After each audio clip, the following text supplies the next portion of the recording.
Hey, Arctic friends and family, wanted to just share a couple thoughts with you this week about one of the greatest challenges that we face in society today.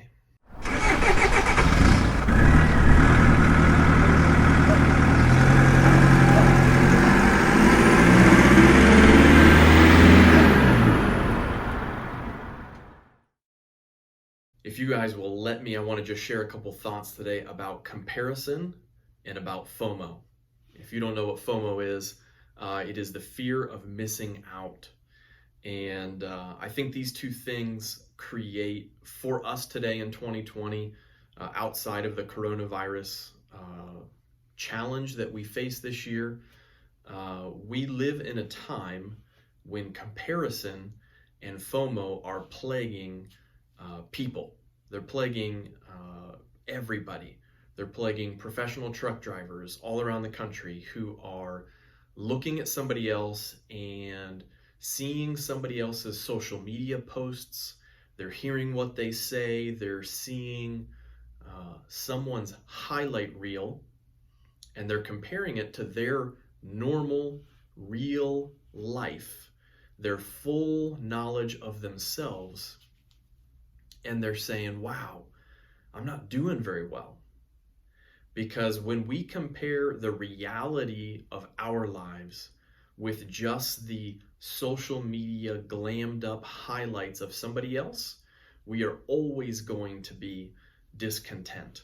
And I think we have a lot of discontentment in our culture today, in the world of trucking, amongst professional drivers, because it is a frequent habit that guys will share with each other the best paycheck they've ever had, or they'll take their earnings and they'll trump them up a little bit because they want to come off as doing better than, or everybody is wanting to be the super trucker who can put down 600 miles, 650 miles every single day, day after day, and somehow they miraculously never run out of hours. And so we always want to sell to somebody else the best picture we can of ourselves. Psychologists are studying this today, and I just read an article today on Psychology Today that says people, everyone, everyone thinks that everyone else is doing better than they are. Now that's not possible, because there's no way for everybody to be doing worse than everybody else.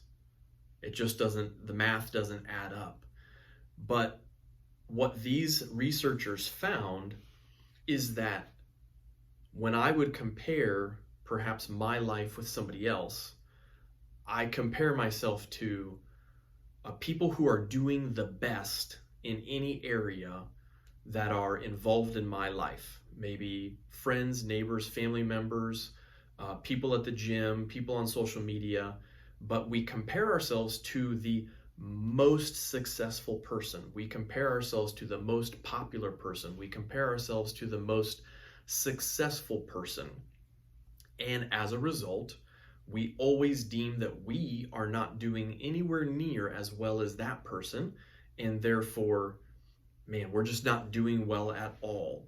And all of a sudden, maybe what we were very happy with yesterday has become something that we're discontent with. If you pay any attention to advertisements and the things that float up onto your social media, you will probably recognize this in your life.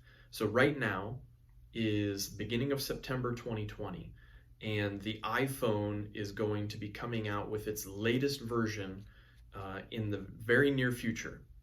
Now, I don't have the latest iPhone. I have an iPhone, and I haven't thought a single thing about changing the phone that I have, except Facebook continues to put articles in front of me about the new iPhone 12 that's going to be coming out and how awesome it is. And what that has done is it has put the thought in my mind, wow, maybe I need the newest phone. And that's what we do with everything.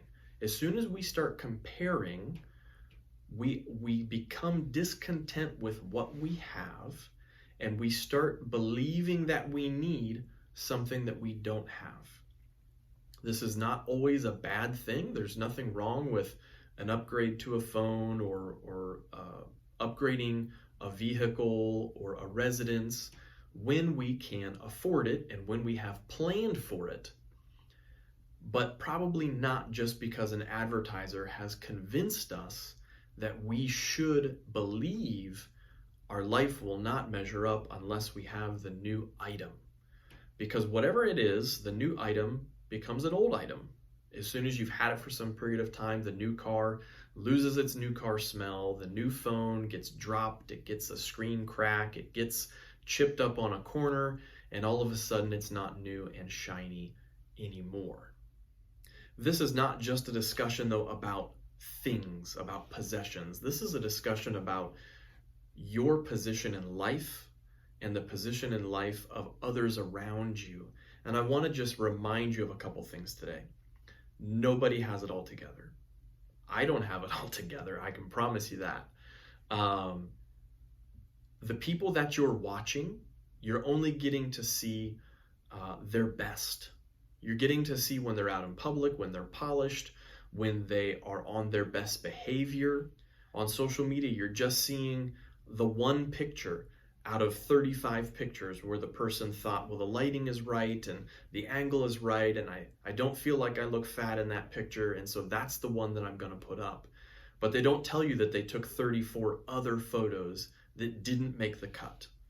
Everybody is trying to put a particular image out there, but you know yourself fully. And so you just got to remember that nobody has it completely together. I also want to encourage you to recognize that better is always going to be somewhere out there in the distance. Whether it's your job, whether it's your relationships, whether it's your possessions, there's always something better. Now, should we not desire to have something better? Should we not hope for better things? That's not what I'm saying.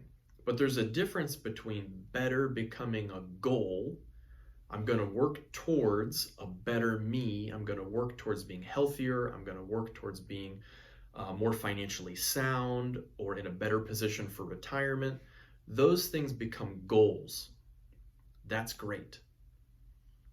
But sometimes we use better as an opportunity to decide that what we have today is now unacceptable.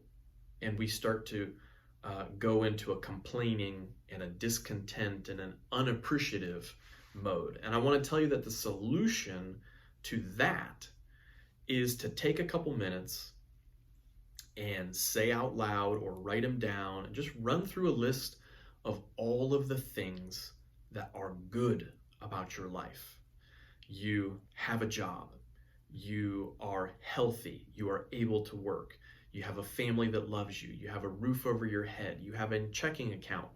Maybe you only have $5 in your checking account. That's okay. If you have $5 extra, you're in a better financial position than 97% of the global population.